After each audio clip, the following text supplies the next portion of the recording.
I'm Braun. Russ Dorsey with us, looking fresh. Russ, happy post-trade deadline season. So, first off, I actually just think that the trade deadline itself was somewhat of a dud compared to most years. Look at the best bat that got moved. It's hard to even come up with the best name. And also, if the Mets didn't decide to sell, it would have been one of the worst trade deadlines since I've been alive that I can recall. No Verlander and Scherzer. What are we looking at? Yeah, I think for this last week or so, you saw so many trades the days leading up to the actual deadline that you kind of feeling that the deadline itself there wouldn't be a ton of action, and it definitely felt like there were a lot more rumors and reports out there of what could possibly happen or transpire, as opposed to what actually ended up happening. Right? There's a lot of Dylan Cease could be on the move. There's a lot of reports out there that were out there that the White Sox are compelled to move anybody but Luis Robert, etc. And then guys don't get moved, and you're like, oh man, we were hoping for something at the buzzer. But I think the fact that we got the two major moves in New York with the Mets, with Verlander and Scherzer both getting moved in the days leading up to it, and obviously Verlander yesterday was the big one. I think that did still add a level of intrigue because you look at that Mets situation, and that's coming into the season. And a lot of people are like, okay, I picked the Mets to go to the postseason. I know a lot of other people did, and to see where it ended up just 3 months later, after the season started, it's pretty surprising. Don't you think the Mets actually? I think they did good here in this whole situation with the prospects they got back. They talked about, Scherzer said it, talking about, they told me about they're not waiting for next year, 2025, 26. Then it came out.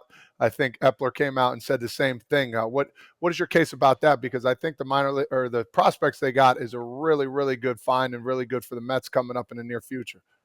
Absolutely. I would agree with that, Todd. And you look at, getting Luis Angel Acuna back in return from the Texas Rangers. That's a really big get. That's a guy that's turned himself into a top 100 prospect. You look at the prospects they got back in the trade for Justin Verlander from the Astros. And does it feel good to have to move those two guys? You're talking about two guys that have like combined 6 Cy Young awards. No, you thought you were going to be a team that competed for a World Series. You're not that now. And I've had a GM a long time ago tell me, well, you don't want to waste a crisis. And the Mets were in crisis. And good on them for identifying that and not trying to throw money at what was a bad baseball team. And now you look towards their future. And I think a big part of it for me was, you're still going to hire a president of baseball operations this winter. And whoever that person is going to be, whether it's David Stearns, who a lot of people think is going to go there, or whoever that they decide that Steve Cohen decides to hire, you want that person to feel like, all right, we have clean books. We can go out and make the moves that we want to make, because maybe that person doesn't have the same ideology that Billy Epler has. And then you can go from there for 25, 26 and beyond. All right, Russ. So that's great and all. But why do you let Billy Epler do the fire sale then? Why do you let him trade for the prospects? Why do you lose what they give away? Almost $100 million? What was it? It was close. It was crazy money they just gave away like we talked about yesterday. They bought prospects, right? But then Billy Epler comes out and says it's not a fire sale, but you trade away Robertson, Verlander, Scherzer, Pham. I mean, the list goes on and on of the guys. So why do you if you're Steve Cohen, why do you let Billy Epler run the fire sale? And now you're going to bring David Stern in with fresh books. But Billy Epler then tells Max Scherzer, we're not competing until 2026. If you're a Mets fan, and we have a lot of them, aren't you pissed? You're like, well, why don't we not wait and do the fire sale in the offseason and let David Stern get the players he wants instead of Billy Epler picking the players? I think you capitalize on that value right now. You know what I mean? Like, if you're in season, you have a team that's not going to compete. You have a Tommy Pham, you have Scherzer and Verlander in a seller's market, because I think that was a big thing too, where as the weeks went by, you could tell, like, all right, starting pitching is going to be expensive. You can really capitalize on where you are. To your point about why let Billy Epler be the person that makes those decisions, well, one, somebody has to. Two, him and Steve Cohen had already sat down and talked about what the plans for that front office were going to be, and Billy Epler would be a part of that. And there wasn't this, he's a lame duck. And sometimes you have that where it's like, all right, the guy that makes these moves won't be the GM once we get to the end of the season. That guy gets fired or moves on, and then you hire the next guy. He's going to be a part of that front office from what we know and what Steve Cohen and they've told us. So you have to get started on your plan right now. And then when you decide who your person is going to be to run that front office, then you go into phase 2 of your plan and you You say, all right, where are we as a team? How fast do we expect to get back to the postseason?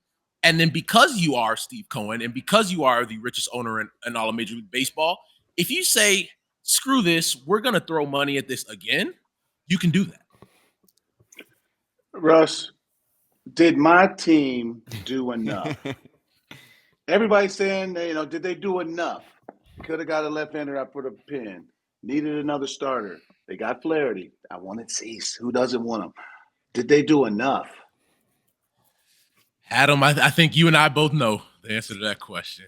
And it's no. And it's one of those things where you're almost disappointed because you look at the Baltimore Orioles and you say, all right, this is the best team in the American League going into yesterday's trade deadline. And you're like, all right, if they do something major and they have the prospect capital to do it, they can really set themselves apart in this push for the postseason because just getting to the postseason shouldn't be the bar, right? It's really like, how can we make the deepest run possible to get to the post, or once we're in the postseason? And so for the Orioles, there was a lot of starting pitching out there for them to acquire. And I know Dylan Cease was the guy that a lot of people wanted.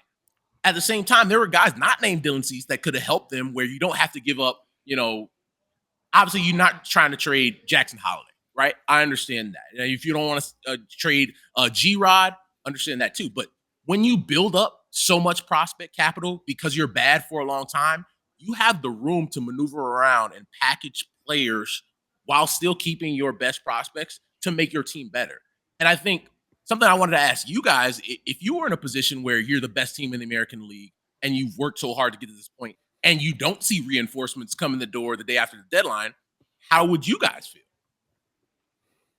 Both. I'm riding with my dudes, but at the same time, it's like the number one goal is to win it that year, not to win it the next year. No, the projection, that's for projection people in that clubhouse. We want to win it now. And, when you see a couple guys, unfortunately, my career, I didn't get that experience where at the trade deadline, seeing a big dog walk in, you know what I mean? Like Parker coming in, major league. Major league. I didn't get one of those. I wish I did. Other guys have, which is great. You guys were part of trades that you guys were the focal point at a big time. So you want to see it, but you still want to ride with your guys, but you want to see them go all in because this is your window. You're still good next year too. You're still young. You're not trading Adley. You're not trading Gunnar. You can trade a lot of guys. And they have capital, unfortunately.